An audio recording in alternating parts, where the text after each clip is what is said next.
Cricket का विरोध नहीं कर रहा हूँ, मैं क्रिकेट के उस रूप का विरोध कर रहा हूँ जो सिर्फ और सिर्फ आपको थोड़ी देर के सेंसुअल एक्साइटमेंट देने के लिए खासकर बनाया गया है। टेस्ट क्रिकेट का तो मैं बहुत बड़ा प्रशंसक हूँ। टेस्ट क्रिकेट में आपके दमखम, आपके संयम, आपके स्किल और आपके कैरेक्टर की ही पूरी अच्छी परीक्षा होती है। तो टेस्ट क्रिकेट एक चीज़ है, पर ये जो रूप है ये खासकर युवाओं को हर साल गर्मियों में 3-4 महीने सिर्फ क्षणिक मनोरंजक दे देता है। भारत में ये समय वो होता है जब परीक्षाएं चल रही होती हैं, उसका तनाव होता है, जब हीट वेव चल रही होती है, चुनाव भी चल रहे होते हैं। भारत में हर साल ही कहीं ना कहीं चुनाव तो आगे पीछे चल ही रहे होते हैं। तो उस समय पर ज़िंदगी की जो कड़वी सच्चाइयाँ हैं उनको भुला करके जो हमारा जवान बंदा है वो इन चीज़ों में अपने आप को झोंक देता है। और पूरी एक इंडस्ट्री है, उसमें आप देखते ही हैं किस किस तरीके के उसमें विज्ञापन आते हैं, ये सब चलता है। तो ये वो वाला स्पोर्ट भी नहीं है कि जिससे भीतरी ताकत का विकास हो। ये स्पोर्ट तो बस ग्लैमर है और आपको एक तरह से नशा दे करके व्यस्त रखने के लिए है कि आप सोचते रहो कि वाह वाह वाह बहुत अच्छा हो रहा है, हर शॉट पर पटाखे बज रहे हैं और चीयर गर्ल्स और ये और वो ये सब चल रहा है। तो आपने वजह पूछी तो मूल वजह तो यही है, जिसकी ज़िंदगी में करने के लिए कुछ सार्थक होगा वो इस तरह के भड़कीले मनोरंजन की ओर कम भागेगा। स्पोर्ट्स अच्छी चीज़ है, लेकिन स्पोर्ट्स एक बात होती है और स्पोर्ट्स के नाम पे इंस्टेंट एक्साइटमेंट दूसरी बात होती है। अभी स्पोर्ट्स है तो अभी चल तो रहा है, हमारा फ्रेंच ओपन चल रहा है और एक बहुत बढ़िया अभी क्वार्टर फाइनल आने वाला है जिसमें एक 38 साल का आदमी जिसको ग्रेटेस्ट ऑफ ऑल टाइम कहते हैं, आप जानती हैं किसकी बात कर रहा हूँ, हाँ, उसका अभी अलेक्जेंडर ज़वेरेव से मैच है, क्वार्टर फाइनल होगा। वो भी उतनी ही ड्यूरेशन का हो सकता है, इतनी ड्यूरेशन का एक IPL मैच होता है। लेकिन वहाँ आप देखेंगे तो दो लोगों की असली ताकत की परीक्षा हो रही है। वहाँ ग्लैमर नहीं है, ऐसा नहीं है कि वहाँ आप हर शॉट पे ताली बजा देंगे या पटाखे फोड़ देंगे। वहाँ आपको संयम से देखना पड़ेगा, एक दर्शक की तरह भी। तो वजह तो ये है। और फिर आपने कहा कि इसको रोका कैसे जाए कि इस तरह के हादसे ना हो।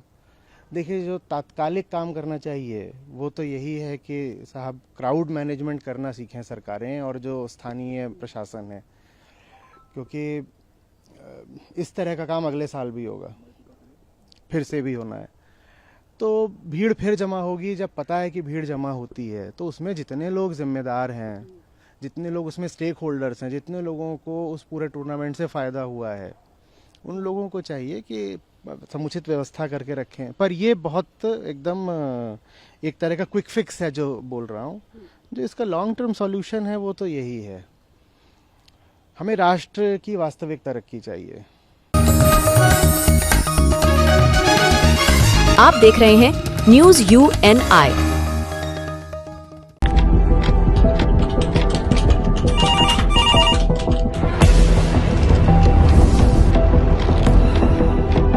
क्या? ठीक है, हम लोग अभी आ रहे हैं। राजनीति के राज जनता तक पहुंचाना आसान नहीं है। खबरें के बाजार में बिना तमाशे के सच दिखाना आसान नहीं है, लेकिन अब सब कुछ होगा आसान। हम हैं न्यूज UNI। न्यूज UNI हम जियो TV,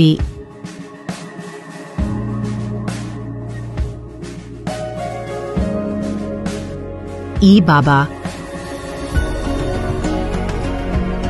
हरे कृष्णा कृष्णा कृष्णा हरे हरे हरे राम रॉक TV,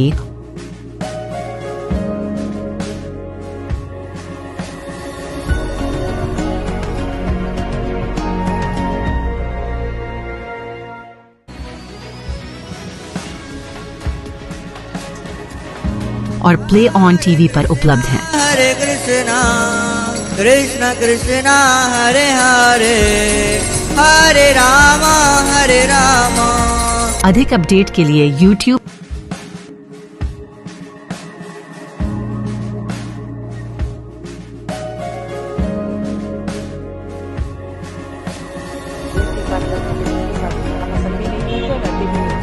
ऐसे में उनकी हालत और फेसबुक पर फॉलो करें।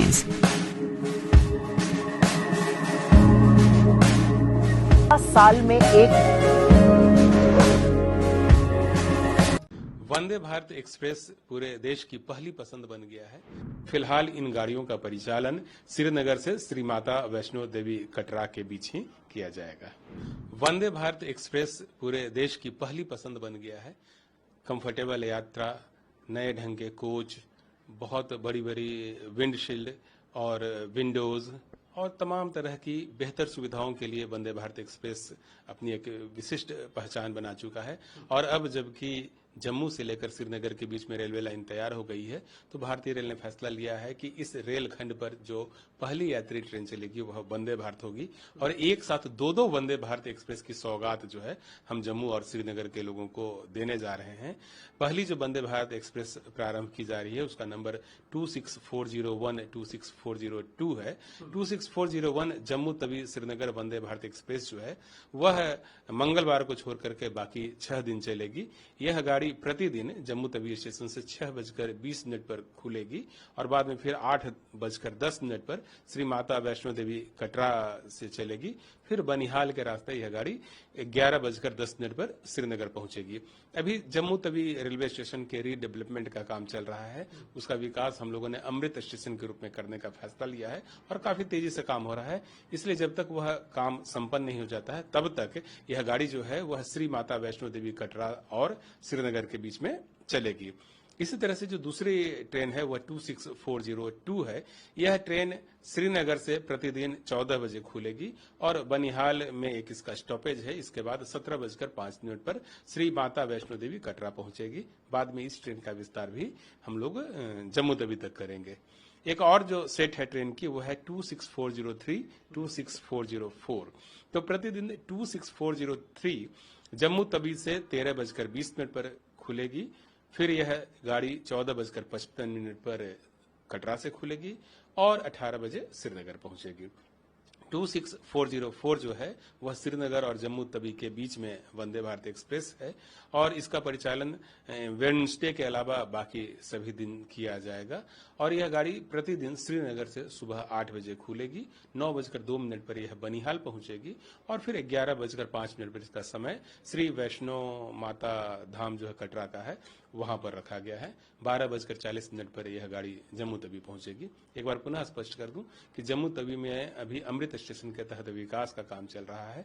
तो फिलहाल इन गाड़ियों का परिचालन श्रीनगर से श्री माता वैष्णो देवी कटरा के बीच ही किया जाएगा। जो आम वंदे भारत है उससे ज्यादा कंफर्टेबल, ज्यादा मॉडर्न, ज्यादा एडवांस वंदे भारत कश्मीर को बनाया गया है। यह मेक इन इंडिया अभियान के तहत इंटीग्रेटेड कोच फैक्ट्री जो हमारा है श्री पेरम्बूर चेन्नई में वहां पर बना है। इसकी कैपेसिटी ऐसे तो 160 किलोमीटर प्रति घंटा तक के चलने की है, लेकिन फिलहाल अभी जो सेक्शनल स्पीड स्वीकृत हुआ है कमिश्नर ऑफ रेलवे सेफ्टी द्वारा उसी स्पीड पर यह ट्रेन चलेगी। कश्मीर की वादियों में बर्फबारी होती है, बहुत ज्यादा ठंड रहती है, तो इस वंदे भारत को हम लोगों ने उस वेदर के अनुकूल बनाया है। इसमें सिलिकॉन हीटिंग पैड लगे हुए हैं जिसके चलते पानी टैंक में जमा नहीं हो पाएगा। इसमें हीटेड प्लम्बिंग पाइपलाइंस लगे हुए हैं जिससे कि टॉयलेट तक जो पानी है वो रास्ते में जम न जाए, क्योंकि देखो जब बर्फबारी होती है और टेम्परेचर माइनस में चला जाता है तो पानी भी जम जाया करता है। तो उसके बचाव के लिए पूरा प्रबंध इसमें किया गया है। ऑटो ड्रेनिंग मैकेनिज्म इसमें लगाई गई है जिससे जो टॉयलेट का जो बाकी रेसिडुअरी पार्ट है वह भी क्लियर होता रहे। इसके अलावा पूरे ट्रेन में हम लोगों ने हीटिंग सिस्टम लगाया है। ट्रेन -15 डिग्री में भी अंदर से आपको गर्म रखेगी। बाहर का नजारा चाहे जैसा भी हो, चाहे जितनी भी बर्फबारी हो रही हो, उस बर्फबारी के बीच उसका पूरा आनंद लेते हुए इस ट्रेन में हम लोग गर्माहट महसूस करते रहेंगे। इसकी व्यवस्था की गई है। कई टेक्निकल फीचर्स भी इसमें एडिशनल रूप से जोड़े गए हैं क्योंकि इसको कश्मीर की वादियों में चलना है। और इसमें हम लोगों ने एंटी स्पॉइल लेयर लगाया है जिससे खराब मौसम में भी जो लोको पायलट है उनकी विजिबिलिटी बनी रहेगी। विंडशील्ड जो है, इसका जो फ्रंट मिरर जो है उस विंड शील्ड में हम लोगों ने हीटिंग एलिमेंट को एम्बेडेड कर दिया है। इसका फायदा यह होगा कि जब भी स्नोफॉल होगा या बारिश होगी तो वो पानी फ्रॉस्ट नहीं होगा विंड शील्ड पर, तो विजिबिलिटी जो है बहुत क्लियर बनी रहेगी। जब बर्फ गिरता है, आप जानते हैं कि जब बारिश होती है तो उस समय ब्रेक लगाना थोड़ा सा मुश्किल काम होता है। तो इस ट्रेन की जो ब्रेकिंग सिस्टम है उसको काफी स्ट्रांग किया गया है और उसमें एयर ड्रायर हीटिंग सिस्टम लगाया गया है। तो इससे फायदा यह होगा कि जब भी जरूरत पड़ेगी जो हमारे लोको पायलट है वो आसानी से ब्रेक लगा सकते हैं। 5 kVA का इसमें ट्रांसफार्मर एडिशनल रूप से दिया गया है, बाकी किसी वंदे भारत में नहीं रहता है, लेकिन जो कश्मीर वाली वंदे भारत एक्सप्रेस है इसमें हम लोगों ने एडिशनल प्रोविजन किया है 5 kVA के ट्रांसफार्मर का। यह पूरे ट्रेन को गर्म रखने में मदद करेगा। इसके अलावा इसका जो गैंगवे है बहुत चौड़ा गैंगवे है, automatic door, infotainment system, CCTV, security, talkback system जो बाकी वंदे भारत एक्सप्रेस में है, बहुत आरामदायक इंटरनेशनली डिजाइंड सीटें, ये सब जो बाकी वंदे भारत में है वो इसमें भी रहेगी। जो एक्जीक्यूटिव क्लास है उसमें 360 डिग्री पर घूमने वाली सीटों का प्रबंध किया गया है। स्थानीय क्यूजन के हिसाब से हम लोग इसमें नाश्ता और खाना भी सर्व करेंगे।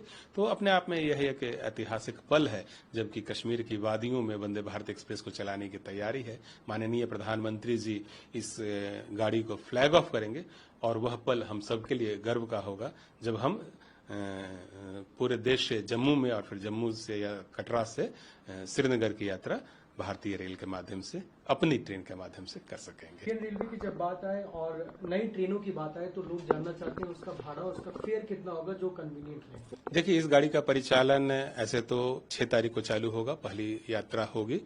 इसके बाद कमर्शियल सर्विसेज की शुरुआत हम लोग 7 तारीख से कर रहे हैं और जो किराया निर्धारित किया गया है वह है चेयर कार में 715 रुपए। चेयर कार मतलब AC चेयर कार है। श्रीनगर से श्री वैष्णो देवी कटरा के बीच में AC चेयर कार का किराया 715 रुपए होगा। आप देख रहे हैं news UNI। Well-on Finance is a personal finance platform focused on empowering and serving millennials to take a well-informed decision while buying a financial product like home loan, car loan, business loan, personal loan, SME loans, insurance, etc. For further details, contact us. News UNI हम जियो TV,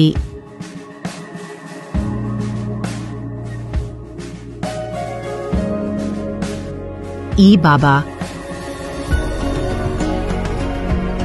हरे कृष्णा कृष्णा कृष्णा हरे हरे, हरे Ram rock TV,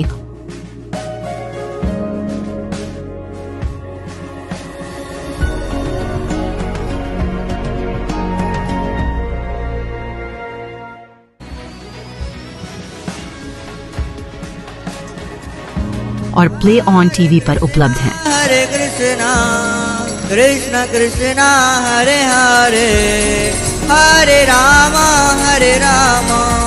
अधिक update के लिए YouTube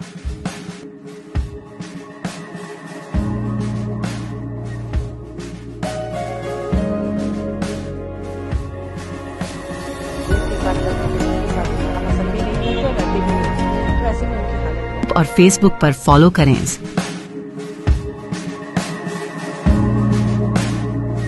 साल में एक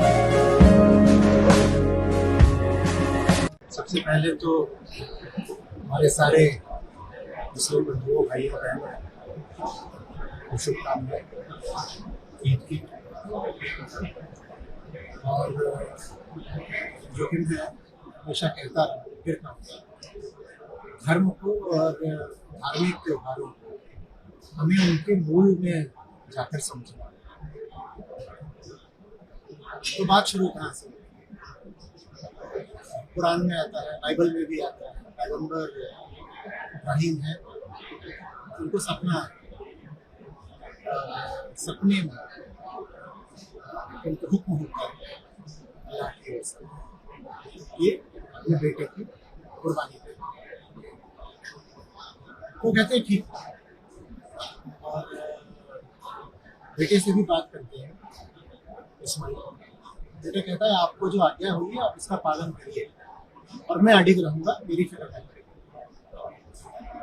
तो वो जाते हैं कुर्बानी देने के लिए, पर फिर तभी चमत्कार होता है और ऊपर से उनको संदेश आता है। तभी आकाशवाणी की तरह कहा जाता है कि सिर्फ तुम्हारी परीक्षा ली जा रही है, खून बहाने की जरूरत नहीं है, खून बहाने की जरूरत नहीं है। ये तो परीक्षा ली जा रही थी, किस चीज की परीक्षा ली जा रही थी? उसके लिए कुरान में शब्द है तकवा। तकवा माने धार्मिकता, धार्मिक अनुशासन, आत्मसंयम, और उसकी परीक्षा ली जा रही है। खून से हमें कोई मतलब नहीं है। हाँ, आगे कहानी उसमें जरूर जुड़ती है कि जब वो मारने जा रहे थे तो तभी वहां पर एक बड़ा रैम, भेड़ा, भेड़, वो वहां पर आ जाता है। तो अब आगे कुरान का ही वक्तव्य, बड़ा गहरा वक्तव्य कि देखो, अल्लाह को न तो मांस से मतलब है और न खून से मतलब है, न वहां तक मांस पहुंचने वाला न खून पहुंचने वाला है, वहां तक तो तुम्हारा धार्मिक भाव पहुंचने वाला भाव होना चाहिए। और वो भाव क्या है? भाव ये है कि अगर सच्चाई मांगेगी तो जो चीज मुझे व्यक्तिगत रूप से बहुत प्यारी है, जिसके साथ मेरा स्वार्थ जुड़ा हुआ है, जैसे पाप का मोह, स्वार्थ, भावनाएं, ये सब बेटे के साथ जुड़ी होती है। तो बात ये है कि मैं अपना व्यक्तिगत मोह, स्वार्थ, भावनाएं सब छोड़ने को तैयार हो जाऊंगा सच्चाई की खातिर, हक की खातिर, उसकी खातिर। ये इसका भाव है।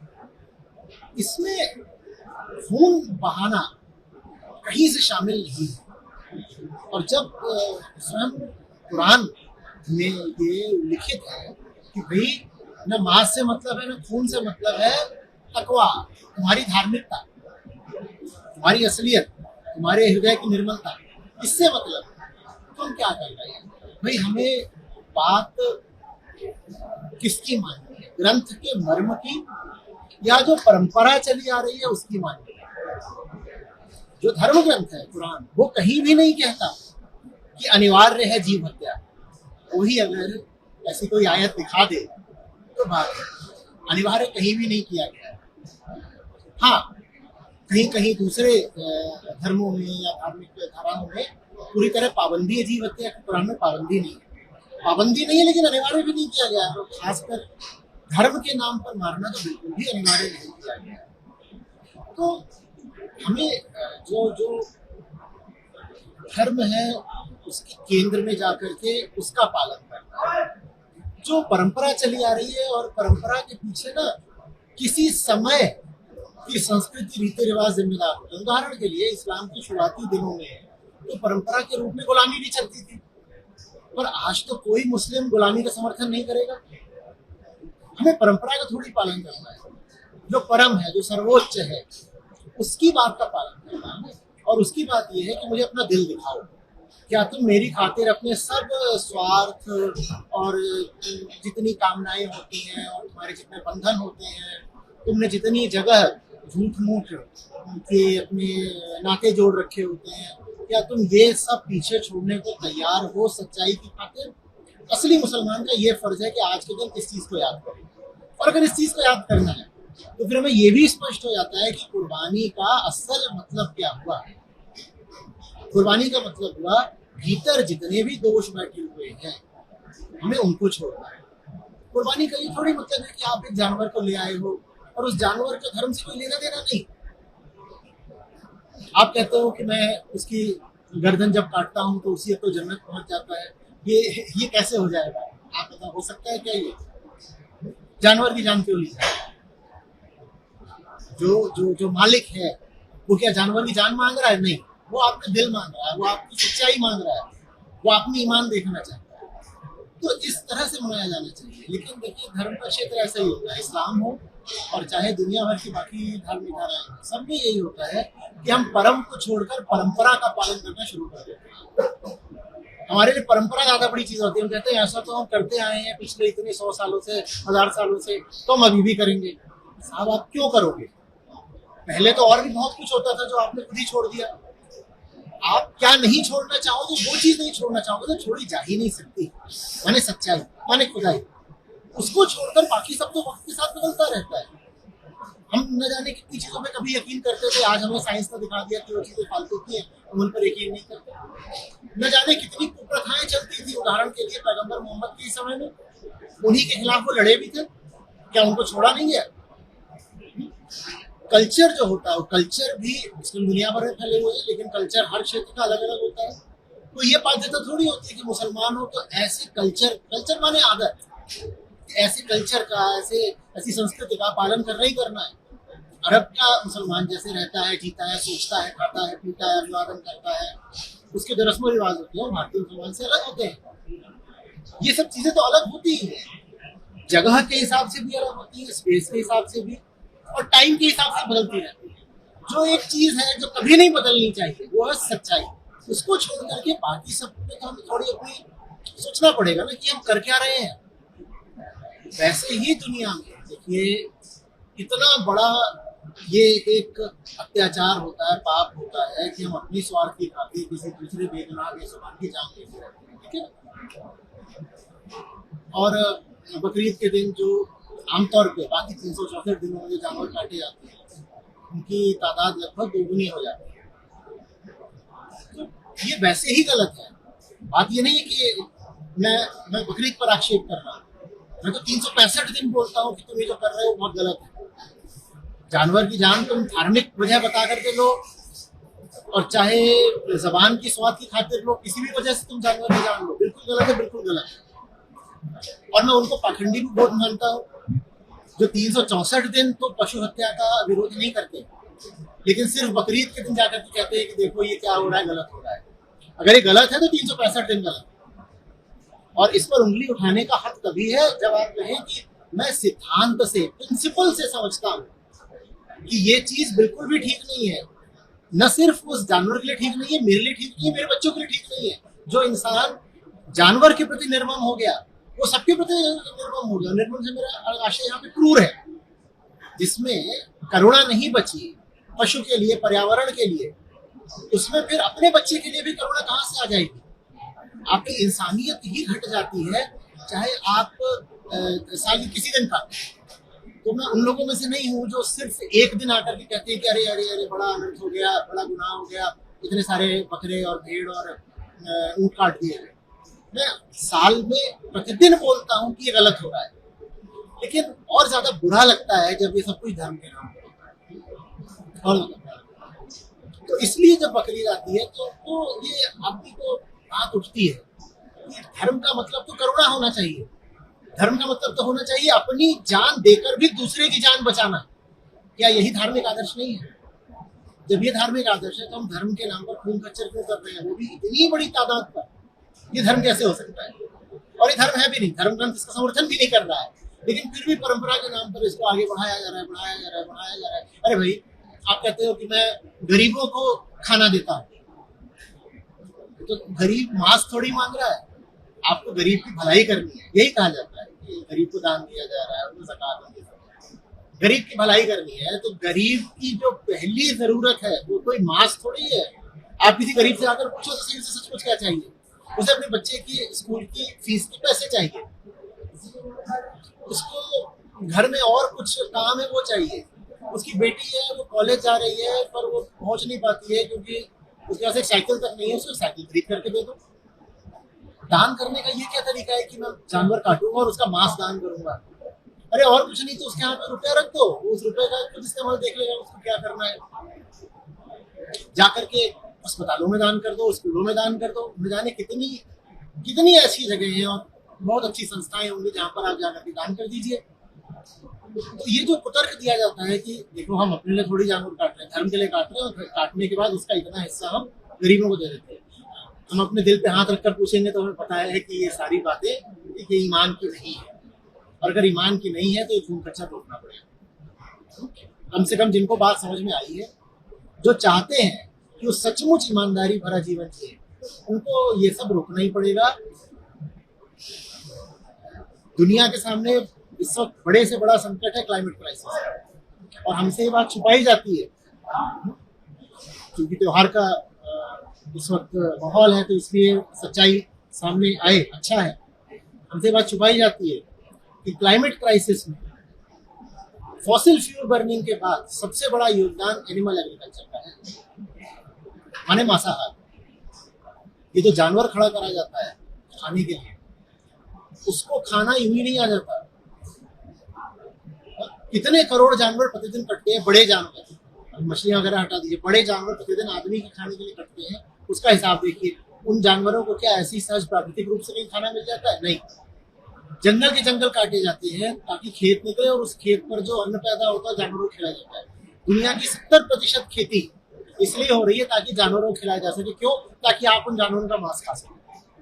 और जो जंगल कट रहे हैं, ये क्लाइमेट क्राइसिस का बहुत बड़ा कारण है।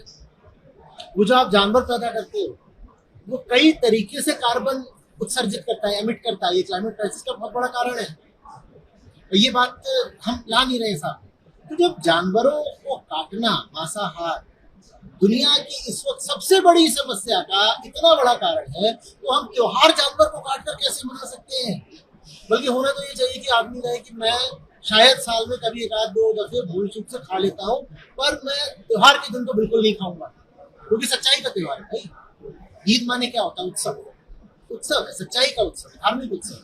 इस दिन जानवर का गला काटना माने अधार्मिकता को बढ़ावा देना। अगर पशु हत्या धर्म है तो फिर अधर्म क्या है, मैं नहीं जानता। आप देख रहे हैं न्यूज UNI।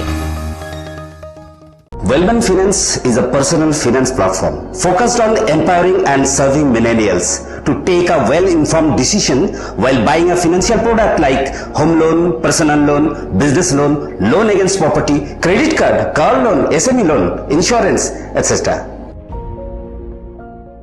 न्यूज UNI हम जियो TV,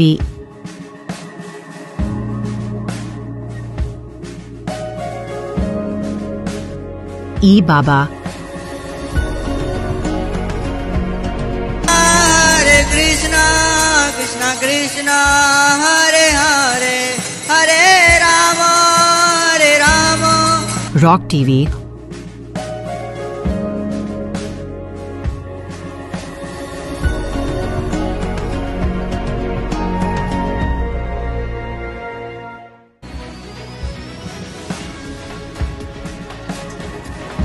और प्ले ऑन TV पर उपलब्ध हैं। हरे कृष्णा कृष्णा कृष्णा हरे हरे, हरे राम हरे राम।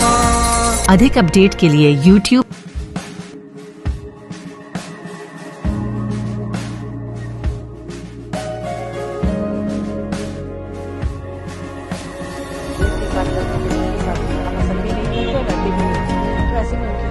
और Facebook पर फॉलो करें।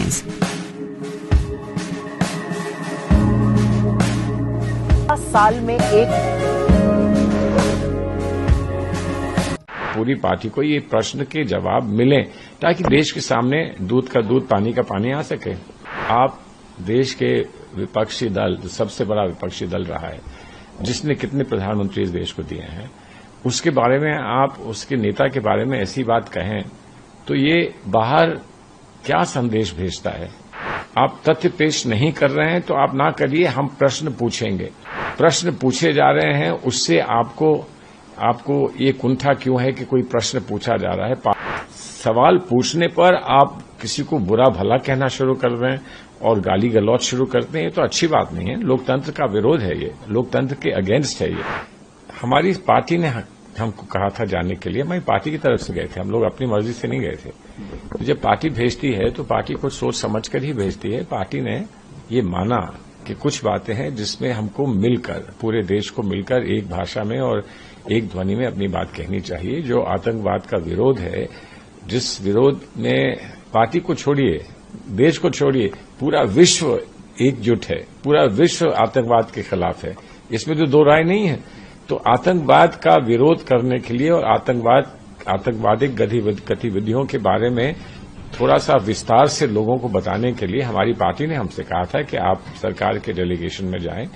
सभी पार्टियां थीं उस सरकार के डेलीगेशन में, सरकार की पार्टी भी थी, भारतीय जनता पार्टी के लोग भी थे और पार्टियों के लोग भी थे। तो हमने वहां मिलकर वही बात कही जो हमको कहनी चाहिए थी। अब उसमें से कोई यहां कुछ ढूंढकर कुछ निकाले कि आप क्यों जा रहे हैं, क्या करने जा रहे हैं, तो ये तो कोई समझदारी की बात नहीं है। देश के लिए जब भी मौका आए देश के लिए अपनी बात कहने का, तो वो आदमी कहता है। देश में हमारी व्यवस्था क्या है, राजनीतिक व्यवस्था क्या है, हमारे अपने नेता क्या दिशा दिखा रहे हैं, क्या बात कह रहे हैं, क्या प्रश्न पूछ रहे हैं, वो यहाँ पर जो हमारा जो लोकतांत्रिक व्यवस्था है वो लोकतांत्रिक व्यवस्था के अलग से अधिकार हैं, अलग से दायित्व हैं, उन पर अलग से काम करते हैं। गतिविधियां राजनीतिक जो भी हैं उनको समाप्त तो नहीं किया जा सकता है। उसमें जो प्रश्न पूछे जाएंगे उनका जवाब मैं समझता हूं जवाब देने का दायित्व भी सरकार का बनता है और सरकार को देना चाहिए और देगी। पार्लियामेंट में जब सब बात जाएगी तो पार्लियामेंट सारी बात सामने आ जाएगी। तो इसका जो हम करने गए थे उससे कोई संबंध नहीं है। ऑपरेशनल डिटेल्स जो होती हैं, अब मानिए कि जनरल चौहान ने शांग्रीला डायलॉग में कुछ कहा, उससे पहले वो बात नहीं मालूम थी, किसी ने नहीं कही थी, उन्होंने वो बात कही तो उन्होंने निर्णय लिया होगा, उस समय सरकार का निर्णय होगा कि अब समय आया है ये बात बताने का। अब हो सकता है कि आगे सरकार और कुछ बताना चाहे तो आगे सरकार बताए, लेकिन हम सवाल ना पूछें ये तो बड़ी मुश्किल की बात है।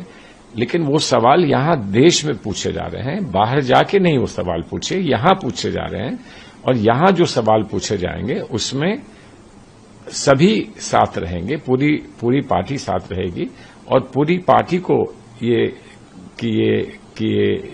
इच्छुकता है कि पूरी पार्टी को ये प्रश्न के जवाब मिले ताकि देश के सामने दूध का दूध पानी का पानी आ सके।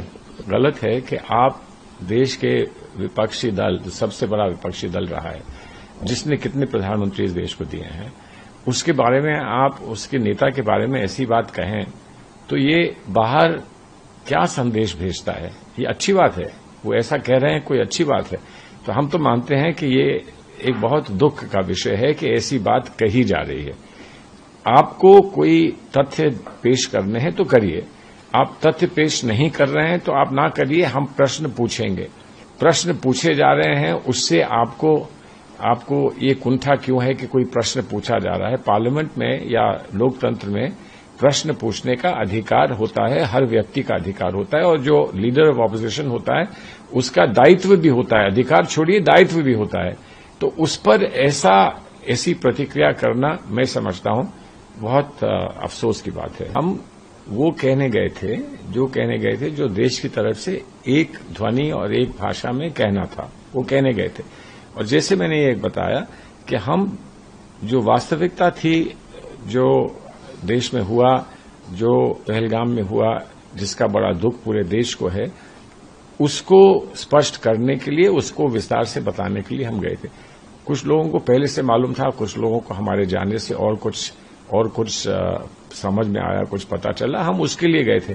अब उसका विश्लेषण करना, उसमें डिटेल में जाना, ये कैसे हुआ, क्यों हुआ, मैंने आपसे कहा है ना कि कुछ सवाल पूछने का अधिकार और दायित्व दोनों बनता है हमारे विपक्ष को, और विपक्ष ने सवाल पूछे हैं। अब वो सवाल जब पूछे जाते हैं तो उनका जवाब कैसे दिया जाता है ये सरकार को तय करना है, वो क्या जवाब देंगे और कैसे जवाब देंगे। लेकिन सवाल पूछने पर आप किसी को बुरा भला कहना शुरू कर रहे हैं और गाली गलौज शुरू करते हैं, ये तो अच्छी बात नहीं है। लोकतंत्र का विरोध है ये, लोकतंत्र के अगेंस्ट है ये। लोकतंत्र को सुरक्षित रखिए, आप अपनी अस्मिता की बात बाद में सोचिए। आप देख रहे हैं न्यूज UNI।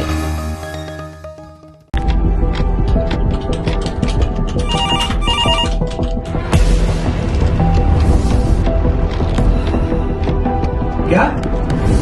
ठीक है, हम लोग अभी आ रहे हैं। राजनीति के राज जनता तक पहुंचाना आसान नहीं है। खबरें के बाजार में बिना तमाशे के सच दिखाना आसान नहीं है, लेकिन अब सब कुछ होगा आसान। हम हैं न्यूज UNI। न्यूज UNI हम जियो टीवी,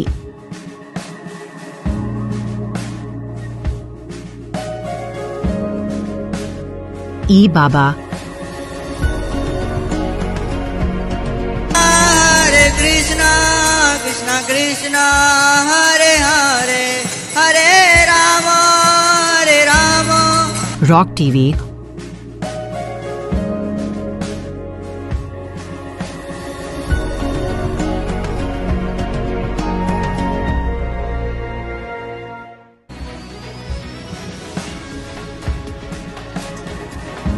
और प्ले ऑन टीवी पर उपलब्ध हैं। हरे कृष्णा कृष्ण कृष्णा हरे हरे हरे रामा हरे रामा। अधिक अपडेट के लिए YouTube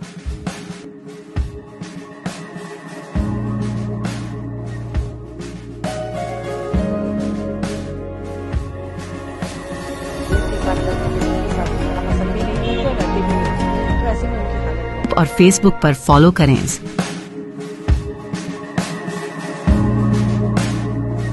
साल में एक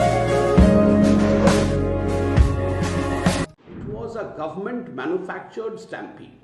चीफ मिनिस्टर सिद्धरामैया कहते हैं ऐसे स्टैम्पीड तो बाकी जगहों में होते रहते हैं। अगर पुलिस ने परमिशन नहीं दिया उसके बावजूद विक्ट्री मार्च किस प्रकार से हो सकता है? कौन जिम्मेदार है इस विक्ट्री मार्च के लिए? The felicitations continued while the deaths were happening. लोग मर रहे थे और यहाँ पे सेलिब्रेशन चल रहा था। He was smiling on the stage while people were dying under the stage. क्या सिद्धरामैया जी रिजाइन करेंगे? वीडियो ये आ रहा है कि एक व्यक्ति उनके और कैमरे के बीच में आ गया तो डीके शिव कुमार उसे धक्का मार रहे हैं, गर्दन से पकड़कर उसे धक्का मार रहे हैं। गंभीर प्रेस कॉन्फ्रेंस है तो दुखद प्रेस कॉन्फ्रेंस है। काश कि ये प्रेस कॉन्फ्रेंस हमें नहीं करना पड़ता। जिस प्रकार से कल कर्नाटक के बेंगलुरु में चिन्नास्वामी स्टेडियम में 11 लोगों की मृत्यु हुई है स्टैम्पीड में, यह न केवल कर्नाटक के लिए बल्कि पूरे भारतवर्ष के लिए एक बहुत ही दुखद घटना है। माननीय प्रधानमंत्री जी ने, सभी ने इसके लिए दुख जताया है। आज भारतीय जनता पार्टी भी जिस प्रकार से 11 बेगुनाह जाने गवाई है कर्नाटक ने स्टैम्पीड में, हम भी शोक जताते हैं और ईश्वर से प्रार्थना करते हैं कि उनके परिवारजनों को ईश्वर धैर्य दे, उनके परिवारजनों को ईश्वर शक्ति दे और उन्हें दिवंगत आत्माओं को अपने पास रखे। मगर कुछ गंभीर सवाल है जो आज उठते हैं। चिन्नास्वामी स्टेडियम में जो हुआ है, क्या वह मात्र एक एक्सीडेंट था? Was it just an accident or was it a manufactured stampede? मैं कहूंगा कर्नाटक के बेंगलुरु में जो हुआ है, it was a government manufactured stampede. And look at the audacity of the chief minister. Chief minister Siddaramaiah कहते हैं ऐसे स्टैम्पीड तो बाकी जगहों में होते रहते हैं। He is trying to normalize a stampede in which 11 innocent lives, 11 valuable lives have been lost. Kannadigas are not going to forgive the chief minister and the deputy chief minister. ये chief minister और deputy chief minister की आपस की लड़ाई के कारण, दोनों के बीच अनबन के कारण 11 जाने गई है। ना तो भारत क्षमा करेगा और ना ही कर्नाटक और बेंगलुरु क्षमा करेगा डीसीएम और सीएम को। बहुत सारे प्रश्न उपजते हैं। खुद डीसीएम डीके शिव कुमार ये कह रहे हैं कि चिन्नास्वामी स्टेडियम की कैपेसिटी मात्र 35,000 है और 3 लाख लोग वहां मौजूद थे। किस प्रकार से 3 लाख लोग मौजूद थे? अगर 35,000 ही कैपेसिटी है स्टेडियम की, तो आपकी विक्ट्री मार्च में 3 लाख लोगों को आपने अलाउ क्यों किया?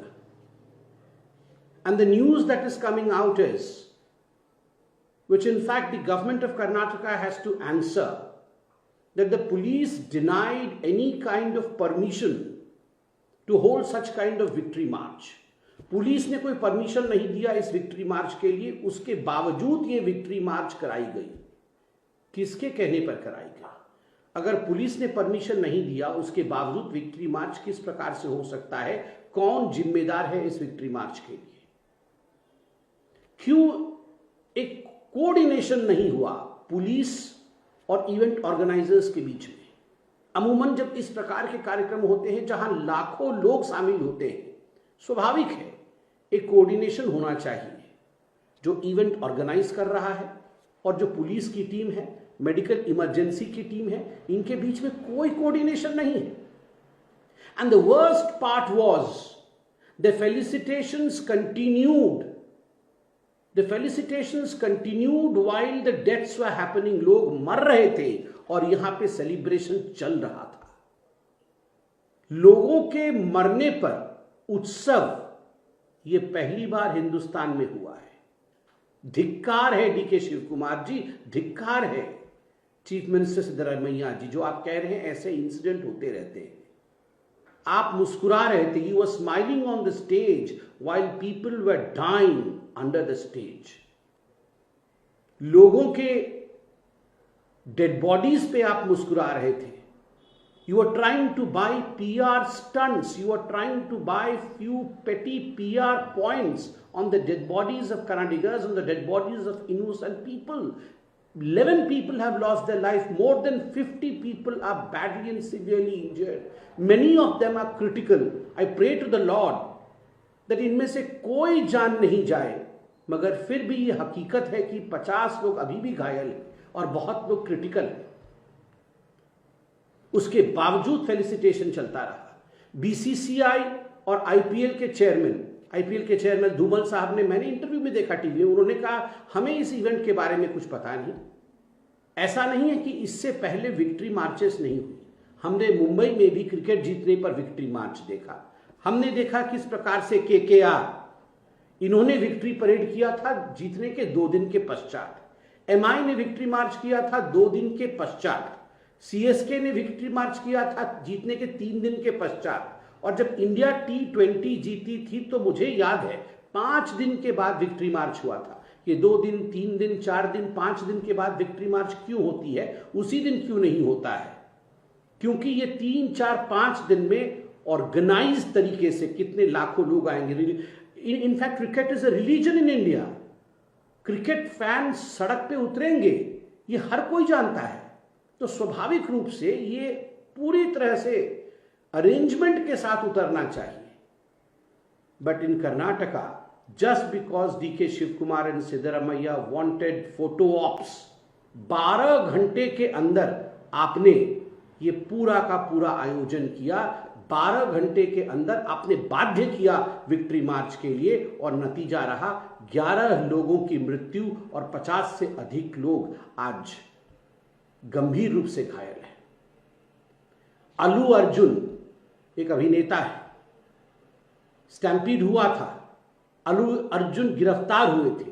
क्या अल्लू अर्जुन की गिरफ्तारी जिस कर्नाटक सरकार ने कराया था उसी आधार पर, on the same principle as to why Allu Arjun was arrested, on the same principle will Mr. DK Shiv Kumar and Mr. Siddaramaiah be arrested? और हाथी के दांत दिखाने के कुछ और खाने के कुछ और होंगे.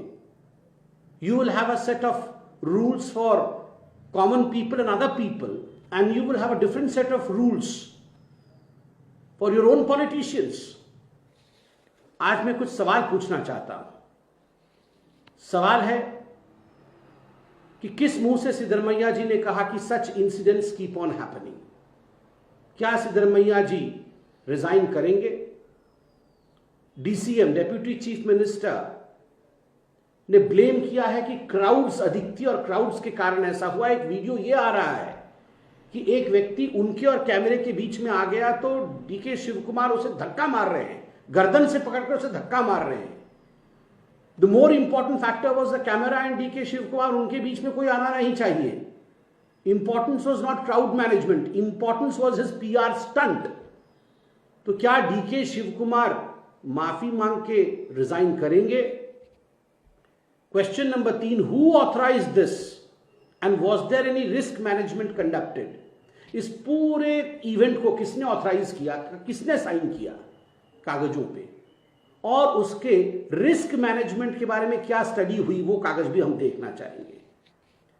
मृत्यु होने के पश्चात भी, despite the deaths, who authorise the events to continue? Because जब डेथ हुआ तो तमाम टीवी चैनल, धन्यवाद है आप लोगों को, आप लोगों ने सब कुछ दिखाया.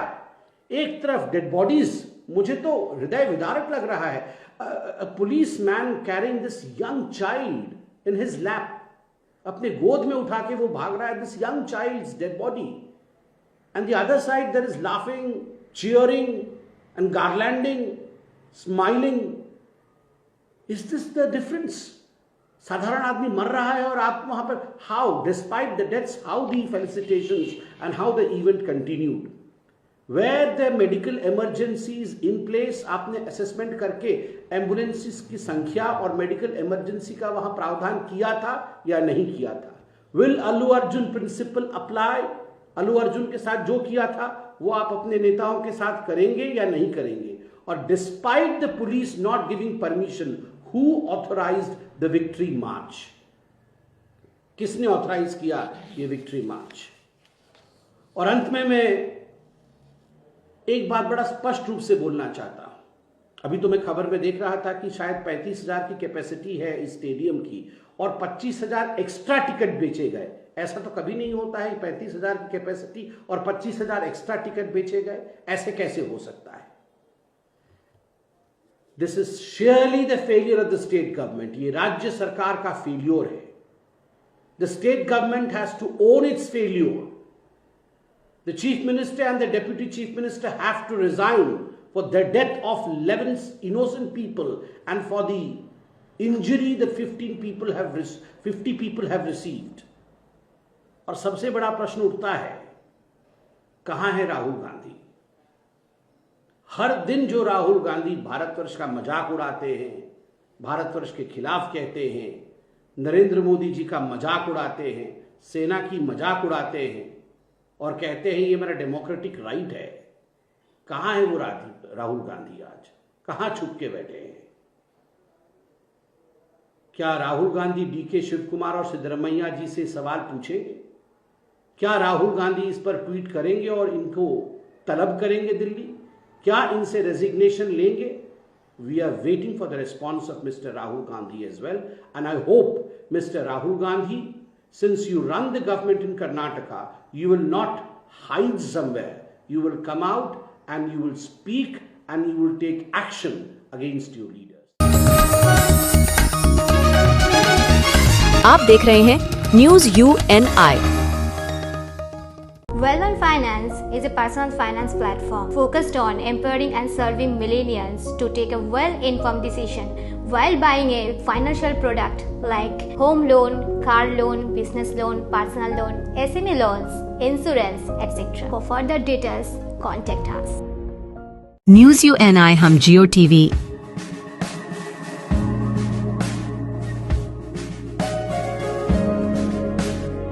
ई बाबा, Krishna Krishna Krishna Hare Hare Hare Rama Hare Rama. Rock TV,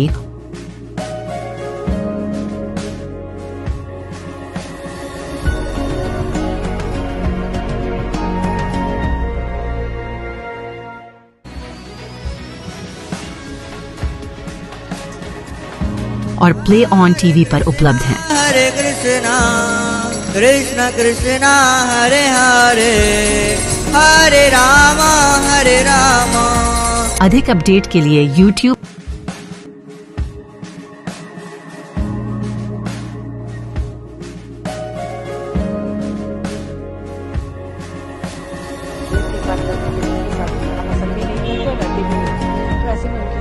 और Facebook पर फॉलो करें.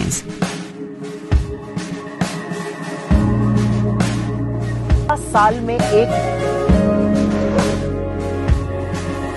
As Hillary Clinton famously said 10 years ago, what did she say? You can't breed vipers in your backyard and expect it to bite only your neighbors.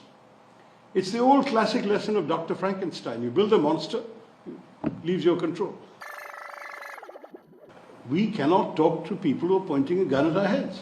And frankly, until and unless there is a serious effort being made by Pakistan to dismantle the infrastructure of terrorism, to arrest some of the well-known figures who are on not only the United Nations Committee's list, but even in the US State Department's designated terrorist list. If they can't be arrested, if their bank accounts can't be frozen, if their training academies, training camps can't be shut down, if all of these things won't be done by Pakistan, why should we talk to them?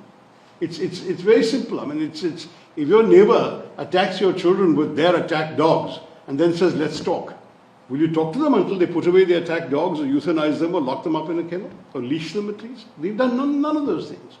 So for us, the message was very clear. No, we're not going to talk. And the reason we're not going to talk is because of the way they're behaving, not because we don't like to talk. I often say we can talk to Pakistan in practically every language they speak there. We have no shortage of, we don't need a third party to come between us and help us talk to them. But we won't talk to them until they give us some indication that they're worth talking to. I pointed out the entire experience of 2003 to 8, which was the peak of dialogue between India and Pakistan. Relations were good, there was open dialogue going on, and there was back-channel talks between Prime Minister Manmohan Singh's envoy and General Musharraf's envoy. In 2008, President Zardari's government came to power on a pro-peace with India platform. His foreign minister Shah Mahmood Qureshi was in Delhi on the day of 26/11 to sign a liberalized visa regime with India. What happened?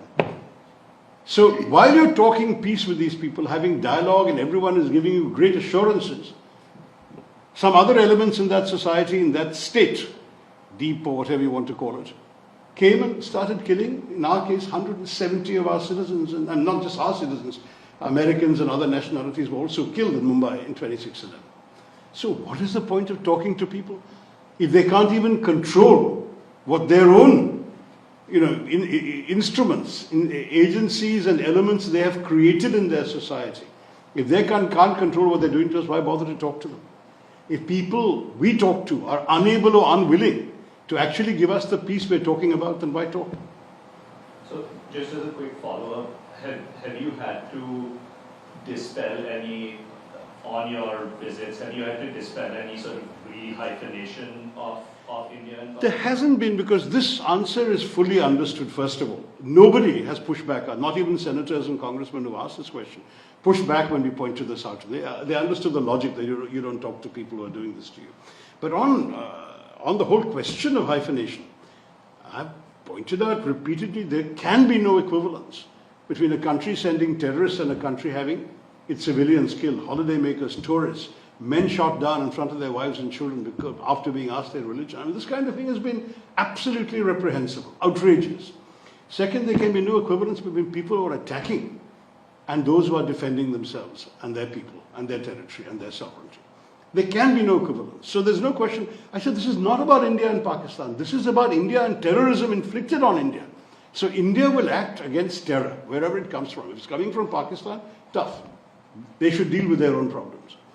And then they are going around, I understand, this delegation, saying, oh, but we are also victims of terrorism. We have lost more lives of terrorism than India has, and so on. The question we turn around and say is, whose fault is that? As Hillary Clinton famously said 10 years ago, what did she say? You can't breed vipers in your backyard and expect it to bite only your neighbors. It's the old classic lesson of Dr. Frankenstein. You build a monster, it leaves your control. That's why they're now getting terrorist attacks by the Tehreek-e-Taliban Pakistan. But who created the Taliban from which the Tehreek-e-Taliban broke off? We all know the answer to that. So let Pakistan look inside itself. Let it do some serious interior reflection before it goes around pleading innocence and deniability and everything else. आप देख रहे हैं news UNI। Wellman Finance is a personal finance platform focused on empowering and serving millennials to take a well-informed decision while buying a financial product like home loan, personal loan, business loan, loan against property, credit card, car loan, SME loan, insurance, etc. News UNI हम जियो TV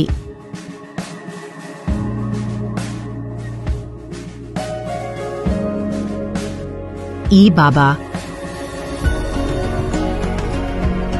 Hare Krishna, Krishna Krishna, Hare Hare, Hare Rama, Hare Rama. Rock TV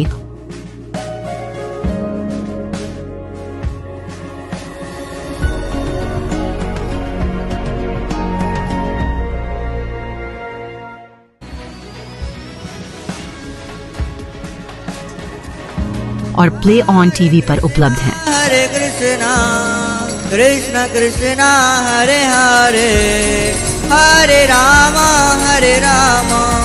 अधिक update के लिए YouTube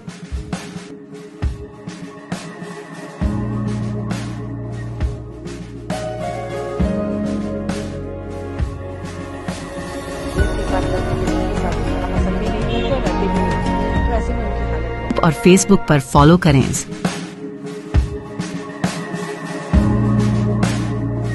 साल में एक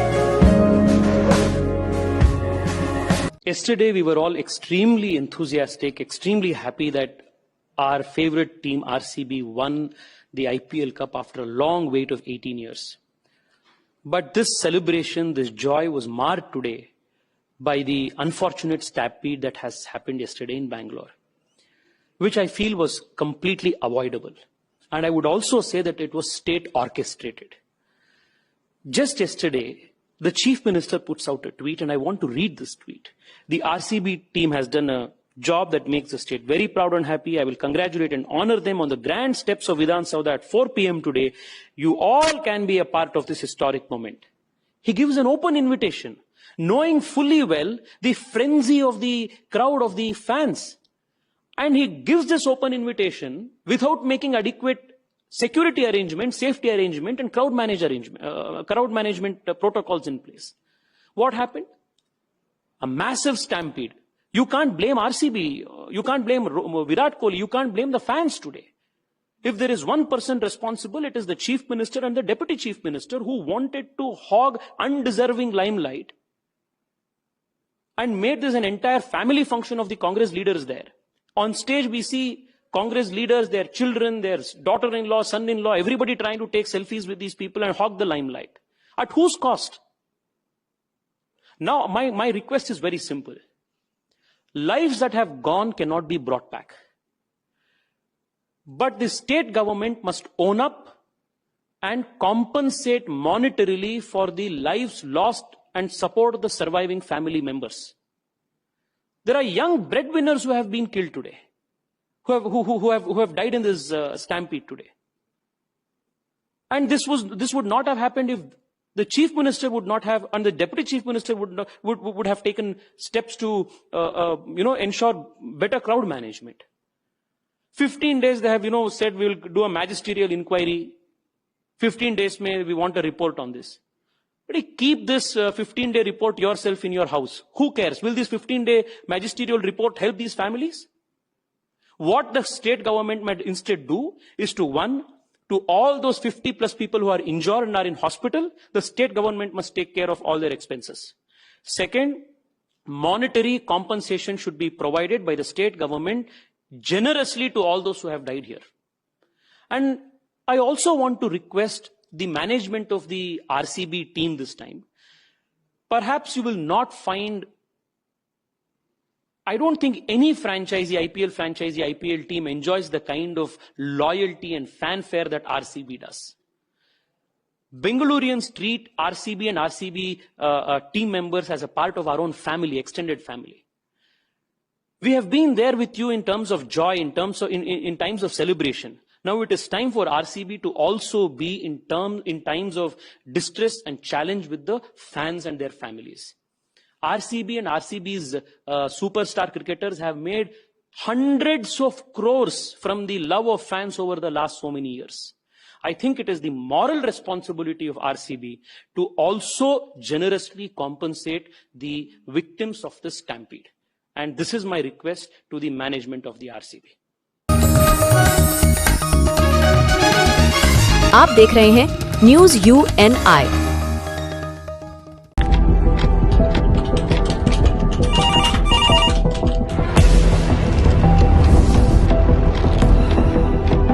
क्या?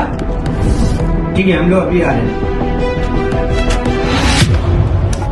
राजनीति के राज जनता तक पहुंचाना आसान नहीं है। खबरें के बाजार में बिना तमाशे के सच दिखाना आसान नहीं है, लेकिन अब सब कुछ होगा आसान। हम हैं न्यूज UNI।